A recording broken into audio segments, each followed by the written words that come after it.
เอาหนักๆไปเลยเอานอนมาเนี่ยเมา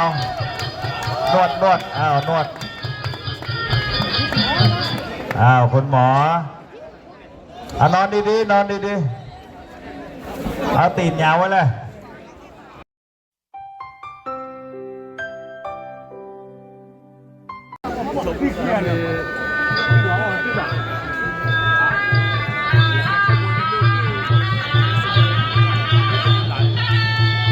ผู้ใหญ่ใจดีบอกว่าไหว้ครูเสร็จเดี๋ยวให้คนละ100ครับอัดฉีดให้ชกสนุก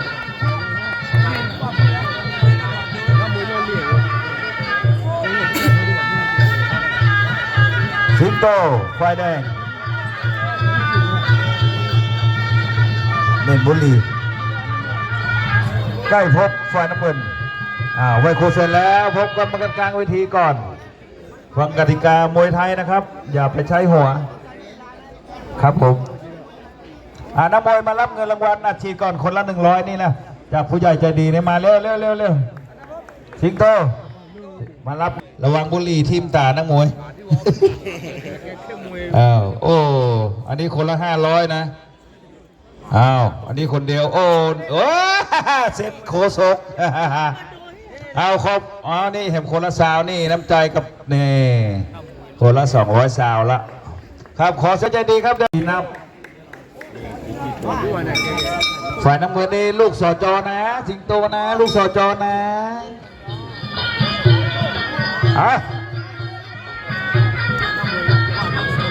ดูที่นวมนะครับทีบสิงโตทีบซึ่งฝ่ายแดงนี่ชกมา100 กว่าครั้งแล้วนะครับ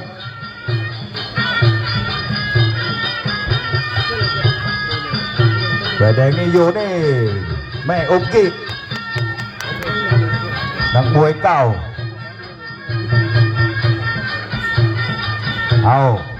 ใกล้พบฝ่ายน้ำเงินหลวงกระจับเตะสูงสิงโต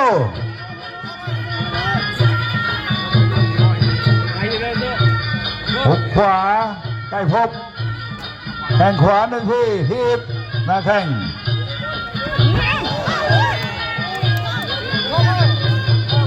กดอีกแข้งซ้ายใกล้พบทีบสิงโตยกแรกนะครับ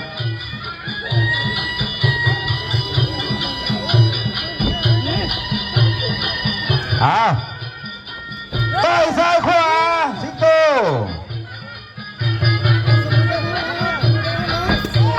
พับนอกเจาะหน้าขาสิงโต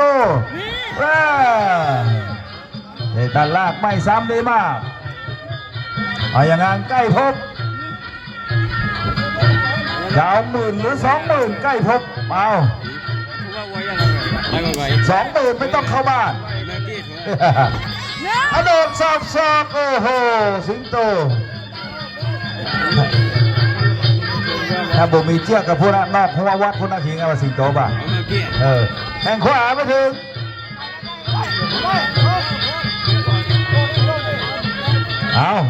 ยกแรกฮิตใกล้พบเดินก็หาแฟนน้ำเงินดูที่นวม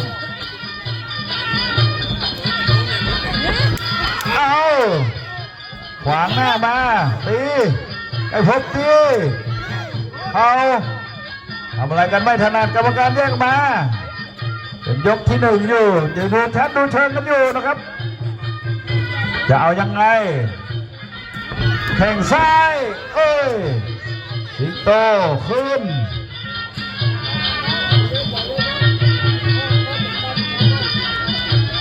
ใกล้พบกระแทกขวายังไม่ถึงเข้าใกล้ๆนักมวยแข้งขาไม่ได้ยาวแข้งซ้าย1 ทีใกล้พบ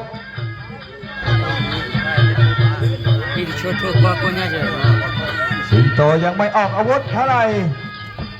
แข้งขวาพับนอก1 ทีหมดยกที่1พักก่อนคุณนะเอาไปดูยก2 ยก 3พี่เลี้ยง Vứt là. ขึ้นมานวดสั่งสอนดี Đúng là cái ra mới là liền làm bao nhiêu nữa. ๆก่อนนะครับ แล้วมารับค่าตัวแล้วกลับได้ Pola vợ đặt quay. Năm mươi lần. Thay điểm báo số 1 khuya. ครูต่อไปก็พระประแดงกับจัมโบ้นะครับให้มาเบิกกันจับไปใส่คนละ500คู่นี้บอกจ่ายเลยว่าหรือยัง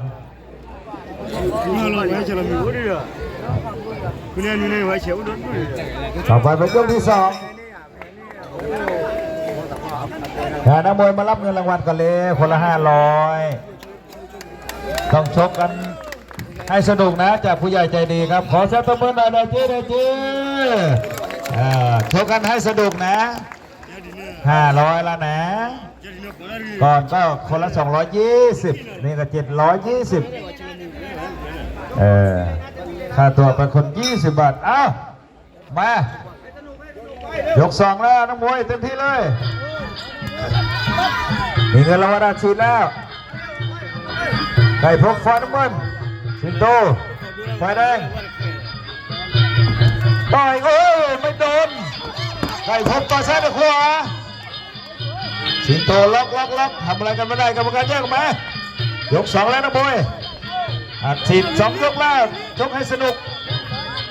จากผู้ใหญ่ใจดีทุกท่านนะอัพมาแทงขวาเอาแทงซ้ายเตะลำตัวเตะตัดล่างล้มลงไปใกล้พบสิงโตเดินเข้าหาบ้างต่อยขวา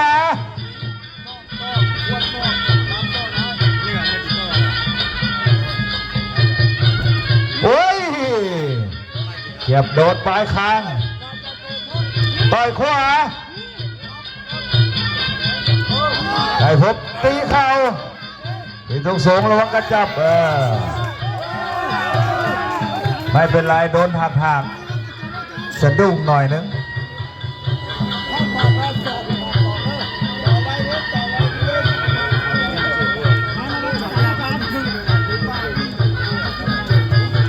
สูงไม่เล่นของต่ำไม่เอาเลยบอกได้นะทั้งคู่มาจะเสียเวลาทำไมไม่ใช่เวทีลำโพงไม่ให้มาเต้นมาเวทีมวยเอาเลยออกพูดมันต้องอย่างนี้ไม่ใช่เวทีลำโพงเวทีมวยเตะขวาสิงโต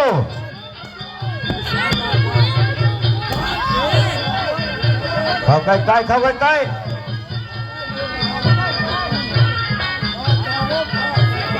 เอาเร็ว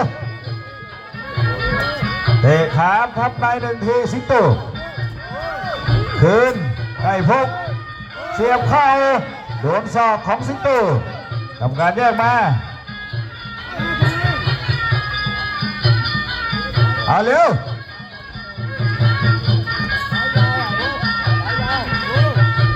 ยก2แล้วน้องได้น้องเลยนะมวยอย่าบอลลีลาเยอะแฟนบัตรแฟนมวยเขาเซ็งชกไม่สนุกมา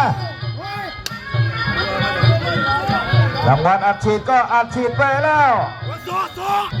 เอาหนักๆไปเลย